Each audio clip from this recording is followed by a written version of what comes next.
camera on. All right. Warm it up. We are rolling. Let's get it started.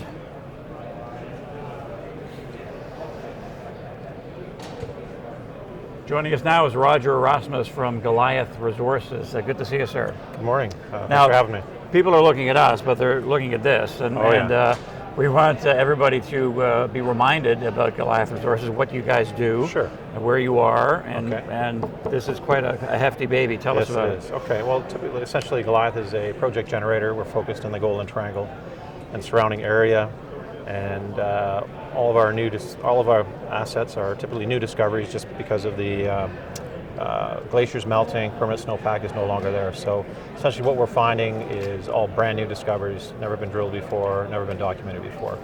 So to this particular item here, it's up actually within the Golden Triangle, just southeast of Stewart, BC.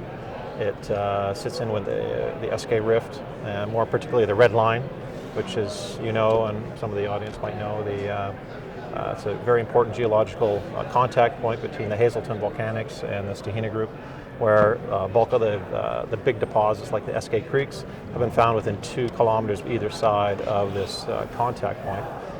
Now our Gold Digger property essentially sits right on top of that red line, goes right through the project.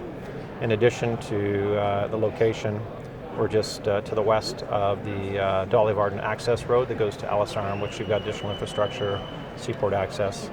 And then what I think even more importantly is we've got the Orion's Homestake Ridge project, which has about 1.2 million ounces of gold equivalent, graded about 7.41 grams per ton gold equivalent.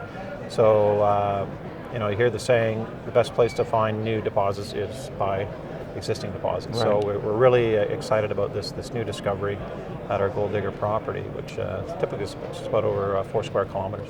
Okay, Roger, we're into the new year. What can investors look forward to this year from Goliath Resources? Well, again, this new zone, this 4 square kilometer area, which includes our Sherbet zone, we're seeing these northwest, southeast fault structures, which is very typical of the SK Rift area where these deposits are found. Some of these go for over 1.5 kilometers. We spent very few days last year. Within 3 days, we mapped 30 plus of these fault structures.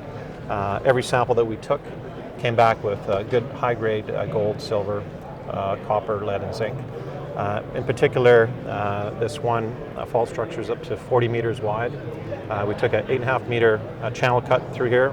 This is a piece of it here. You can feel that's heavy. Oh yeah, just bigger than my hand. It weighs about 5 pounds. Yeah. It's 7.37 grams per ton equivalent gold, with 115 grams silver, 0.01 copper, 0.8% zinc, and 1.1% lead.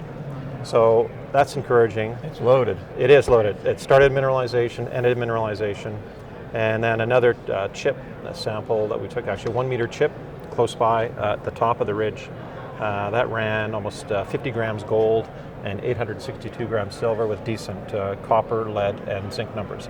So we're very, very encouraged with this new discovery. It's a very large polymetallic gold system that we've found. So off the top, Roger, you said Goliath Resources is a prospect generator. Correct, so what's the end game with everything you're talking about? Are you looking eventually to find a partner, to sell, to what's the plan? Yeah, I would say a good pointer would be the deal that GT Gold did with, let's say, Newmont Gold Corp. They come in and buy, take a toehold in the company and sort of invest as you make progress down the road. But ultimately, what I would like to see, if it is possible, to retain at least a 30 to 40% interest in the project on a go-forward basis, because that I think will provide excellent value for the patient long-term shareholders. And then lastly, quickly, do you want to talk about the discovery you made last year? Yeah, we were successfully drilled into a very large porphyry system. That one's just north of Terrace, BC. We did confirm mineralization at depth, typical porphyry grades, low grades. The market wasn't really too excited about that. However, so we're not going to give up on that project because there's multiple intrusives that we're seeing from the recent airborne that we did. So we'll go back there this year, and we'll do some additional mapping, detailed mapping, as to find out exactly where we are in the porphyry system, looking for that ore zone, which should have hopefully the higher grade type material. and as well as detailed geochemical surveys, detailed soil grids. So that'll take place again this year, which should provide decent catalyst for the shares this year. All right, thank you very much. Thank you. Good to see you. Good to see you as well. Roger Rosmus of Goliath Resources. That's it to take.